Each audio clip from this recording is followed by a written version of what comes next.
जी, हम करेंगे नेताजी का चश्मा के एक्स्ट्रा क्वेश्चन जो कि एनसीईआरटी से अलग है, बोर्ड में आए हुए। नेताजी का चश्मा कानी में चित्रित कस्बे का वर्णन कीजिए। देखिए, नेताजी का जो चश्मा कानी में चित्रित कस्बा बहुत बड़ा नहीं था। उसमें कुछ पक्के मकान थे और एक छोटा सा बाजार था। कस्बे में बालक बालिकाओं के 2 विद्यालय, सीमेंट का एक छोटा सा कारखाना, 2 ओपन खुली छत वाले सिनेमाघर और एक नगर पालिका थी। नगर पालिका हमेशा कुछ न कुछ काम करवाती रहती थी, जैसे सड़क पक्की करवा दी, कबूतरों की छतरी बनवा दी, कवि सम्मेलन करवा दिया। लेखक ने मूर्ति के बनने में होने वाली देरी के लिए किसे उत्तरदायी ठहराया और क्यों? लेखक मूर्ति के बनने में होने वाली देरी के लिए शासन व्यवस्था पर कटाक्ष करता है और उसे उत्तरदायी ठहराता है। कस्बे की नगर पालिका के बोर्ड या प्रशासनिक अधिकारियों को देश के अच्छे मूर्तिकारों की जानकारी नहीं है। संभवतः यही कारण है कि मूर्ति की लागत अनुमान और उपलब्ध बजट से बहुत ज्यादा होने के कारण काफी समय तर्क वितर्क और चिट्ठी पत्री में बर्बाद हुआ होगा। नेताजी का चश्मा पाठ में नगर पालिका की कार्यपद्धति पर व्यंग्य छिपा है, उसे अपने शब्दों में लिखिए।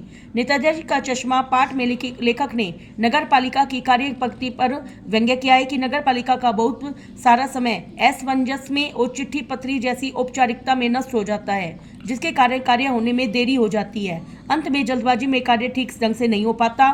तात्पर्य यह कि नगर पालिका की कार्यपद्धति में औपचारिकता और दिखावे को अधिक महत्व दिया जाता है। नेक्स्ट, नेताजी की मूर्ति देखने में कैसी थी?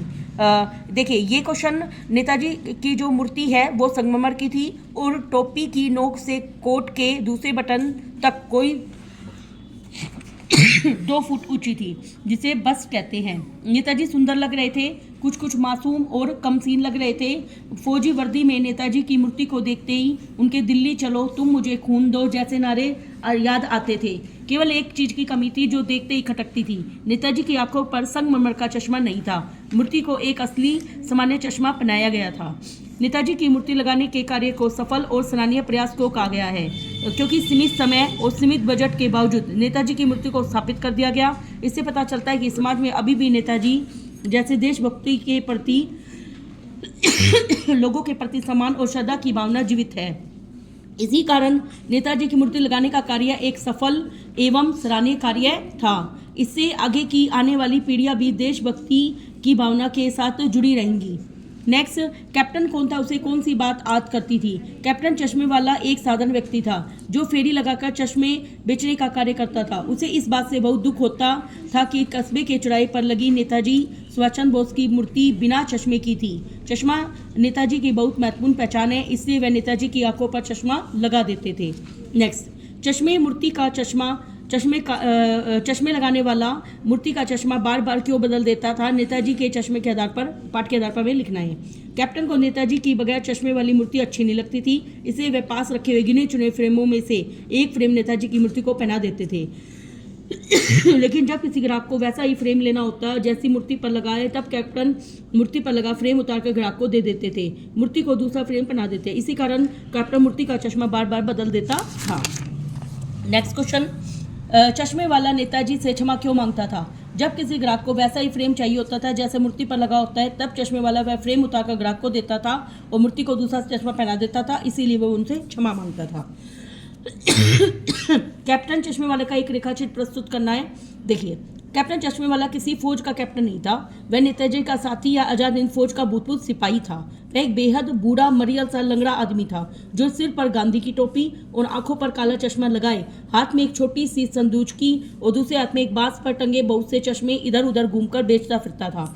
उसमें देशभक्ति की भावना कूट कूट कर भरी हुई थी, इससे वह हमेशा नेताजी की मूर्ति पर कोई न कोई चश्मा अवश्य लगा दिया करता था। हलदर साहब हमारे हमेशा चौराहे पर रुककर नेताजी की मूर्ति को क्यों निहारते थे? हलदर साहब हमेशा चौराहे पर रुककर नेताजी की मूर्ति को इसलिए निहारते थे क्योंकि मूर्ति का चश्मा बदलता रहता था, कभी गोल, कभी चौकोर, कभी लाल, पर चश्मा जरूर होता था। हलदर साहब की धूल भरी यात्रा में ये क्षण आश्चर्य और प्रसन्नता से भरे होते थे। नेक्स्ट, एक बार फिर कस्बे से गुजरते समय हलदर साहब को चौराहे की दुकानें और पान की दुकानें बंद मिली तो उन्होंने क्या असुविधा हुई होगी और उन्होंने कैसा अनुभव किया होगा?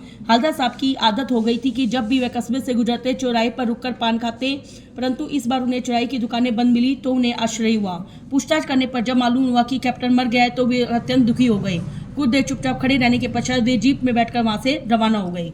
हल्दर साहब के द्वारा कैप्टन के बारे में पूछने पर पानवाली की आंखें क्यों पूछने लगी। पानवाला एक हंसमुख और मजाक के स्वभाव का व्यक्ति था, इससे वह हमेशा कैप्टन का मजाक उड़ाया करता था। इसके बावजूद वह कैप्टन की देशभक्ति और उसके सरल और सहज व्यक्तित्व के कारण उसका सम्मान करता था। कैप्टन की मृत्यु हो जाने के कारण वह अत्यंत दुखी था, इससे कैप्टन के बारे में पूछे जाने पर वह अपनी नम आंखों को पोंछने लगता था। पानवाले के असोर स्वभाव के साथ साथ उसके हृदय में संवेदना भी है। कैसे? पानवाला हमेशा असोर स्वभाव के कारण कैप्टन चश्मे वाले का मजाक बनाता है, परंतु कैप्टन की मृत्यु हो जाने पर पानवाला बहुत उदास भी हो जाता है। हल्दर साहब ने जब कैप्टन के बारे में पूछा तब पानवाले ने पहले अपनी धोती के सिर से अपनी गीली आंखें पोंछी। इससे पता चलता है कि पानवाला एक सुहृदय और संवेदनशील व्यक्ति है।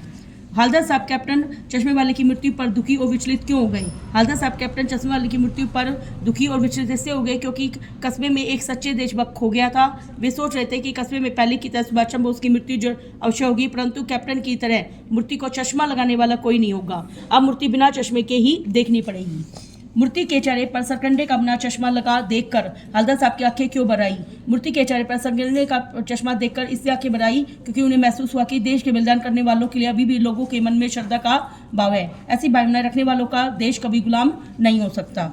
हल्दर साहब के चरित्र की कोई दो विशेषता बताइए। एक तो वो सहृदय और संवेदनशील थे, दूसरे वे सच्चे देशभक्त हैं। नेक्स्ट, यदि हल्दर साहब को नेताजी की मूर्ति पर चश्मा लगा नहीं मिलता तो उनमें किस प्रकार का भाव आता? यदि हल्दर साहब को नेताजी की मूर्ति पर चश्मा लगा नहीं मिलता तो उनको बहुत दुख होता। उनमें वे देखते कि लोगों में देशभक्ति की भावना कम हो गई है और लोगों में देशभक्ति भावना सिमटती जा रही है। इस तरीके से उनमें भाव आते। आपके विचार से पानवाला और कैप्टन में से असली लंगड़ा कौन है?